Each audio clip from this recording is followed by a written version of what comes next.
Awesome. All right, everyone, we're now joined by Coyotes General Manager Bill Armstrong to discuss tomorrow's draft. If you have a question for Bill, please click on raise your hand and keep your mutes on throughout the call. I'll start things off with Craig Morgan. Go ahead, Craig. Yeah, Bill, do you want to tell us which spellings you're talking about on those jerseys? Absolutely not. I didn't think so. But you want to make sure, you want to triple check that. That's all I can say. You want to get off to the right start. That's what I can say. All right. I just one day before the draft now, where are things with you, with the staff? How are you feeling going into this? Good. I mean, this is the point where you just, you're having discussions about your strategy, going in, perfecting it, talking to other teams, and just figuring out all the different options of where you are with the list. So it's one of those ones where it's pretty intense here, just because of all the meetings with the players, and just finalizing that list and making sure everything's tidied up. How much do you believe the things you hear and read this time of year, especially this week? Well, a lot of teams say stuff to throw stuff off the trail, this and that, and some teams in front, they're saying they're going to do this, and sometimes they're just trying to get your attention and trying to get extra picks at the time. I've never been one to kind of play those games for the most part. I think if you just stick to drafting and know that draft board and know where everybody's supposed to go, I think that really your gut usually is 100% right about where guys are going. I've been doing this for 20 years, and we've got ways of reading the draft, and that's usually pretty accurate. So, you hear this guy's going to go here, this guy's going to go there.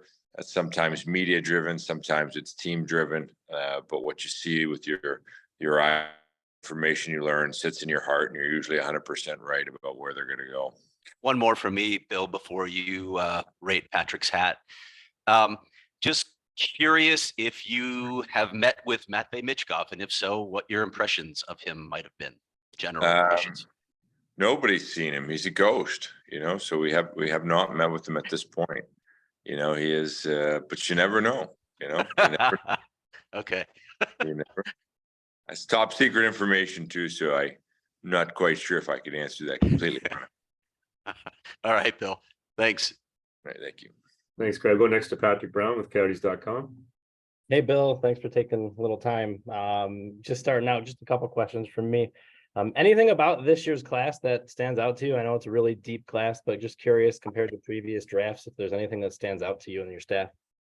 Well, no, for the most part, I mean, the only difference is, there's players in the draft that are, slotted in, and nobody's really seen them live. So that's probably the one eerie thing about the draft. They don't. There's a lot of players that are floating around where they have 99% of all teams have not seen the kid play live. So that's an interesting draft for sure.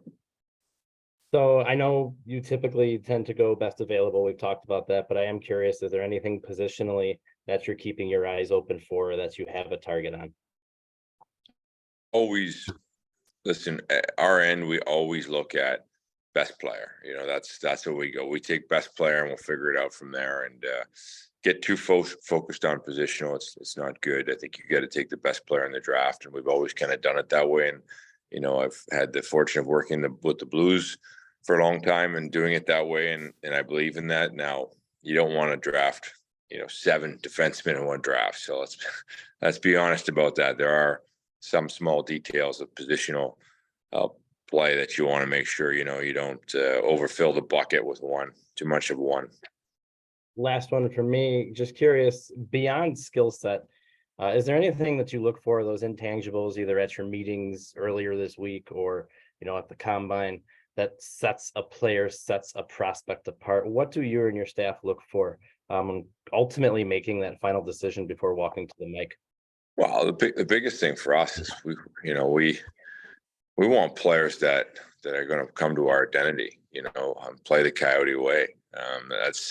That's what we want. We want players never going to roll over. They're not going to die. They're going to fight to win a championship. And that's we're trying to do everything in our power to change culture. And the one thing that changes culture is right players that can win you championships, that are impact players. So for us, it's all about the identity of the player, and we want to be the hardest working, team in the National Hockey League, and with a ton of skill. Thanks for your time. Thank you.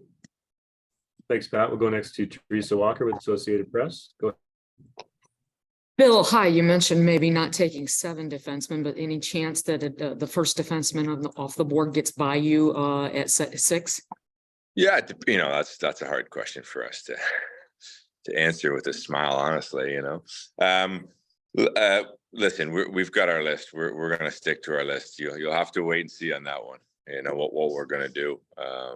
But we do have written on the board that our whole logo has been expect the unexpected. So you never know. And to follow up on that, how hard are teams trying to push into that top 10, and how with the talent that is deep in this draft, how tough could it be to try to get into that top 10 to make it happen? Well, it's really hard to get in the top 10. Usually that doesn't happen. It's very rare that you can get there if you're on the outs, because teams, they see the talent level no matter what draft. I mean, that's are. So it's hard to get into that space. But there's always teams trying. They're making offers about it. For us, we're a team that wants to draft. We'll see how it plays out if your guy's not there. If our guy's not there at 12, see what the options are. But for us, we plan to draft at this point. We're excited about what's there. Thank you, Bill. You're welcome. Go next to He's with the Arizona Republic. Go ahead, Jenna. Hi, how's it going? Good. How you doing? Good. How have the meetings gone just in general, and how have players been receptive to the vision that you've set before them? The meetings have been good. I mean, it's full on meetings. We've got 2 rooms here that just go back and forth between pro and amateur. So it's a busy time for us. But we've tried to set the vision, and what we've tried to accomplish, is in stages. And we went through the stage where we're taking on bad contracts and trying to create picks. Now we're at the stage where we're using those picks to draft, and we're also using the picks to make us better, whether it's acquiring players through those picks. So we're into the second phase now, and this is the phase where the pro staff is used a lot more. So the meeting is intense on both sides, from not only drafting the players, but also with the meetings and the trades and everything flurrying kind of around the draft. It's been an intense time. Thank you.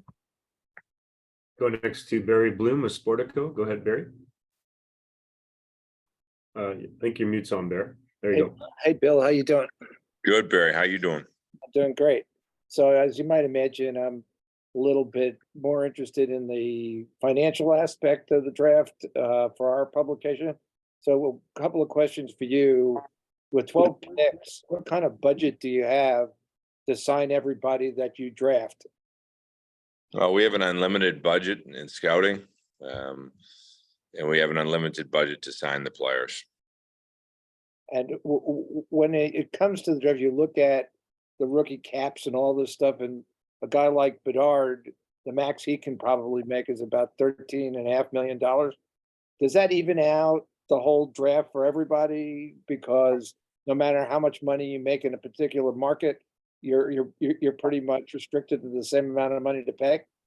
Well, it's a great question, because if you look at it a little bit deeper, if you were to pick number 1 in 2 years running and hit on both guys, the amount of money that they would make could change the way that your structure is as a team, because now you've got 2 guys going to make upwards of over $14 million very quickly. Where if you don't, when you're picking at 3 and 6 or 8 or 10 or whatever you are, your team might look more like the $6 million, $7 million, and it's not all going into 1 to 2 guys. So it does change, the cap does change. And if you're hitting at to get a superstar, it can change the way your team is built for sure. So you have to have that in mind. One of the, we talked about it after we lost the the rights to get Bedard in the draft and draft one, the joke was, it wasn't a joke, but, they were talking about, say, listen, maybe that helps us build a stronger team because, the money's more spread out now. I guess that was our positive way of looking at it. So at number 6, you're not going to draft a guy who you're going to pay that kind of money to. Is there a slot for a 6th pick, or is it pretty much what you can go the max if you want? Well, you could hit a superstar there. I mean, that's what we're aiming for. But you never know how the money gets spread out. Most times you're drafting from 6 to 20. You don't hit the Connor McDavids of the world, but you never know. You never know. Okay, thanks. Good luck with it. Thank you. Any other questions for Bill? I don't see any hands up. Last chance. Anyone else? All right. Thank you, Bill. We appreciate your time. Thank you very much. Take care, Thanks, guys. Bill. Bye-bye.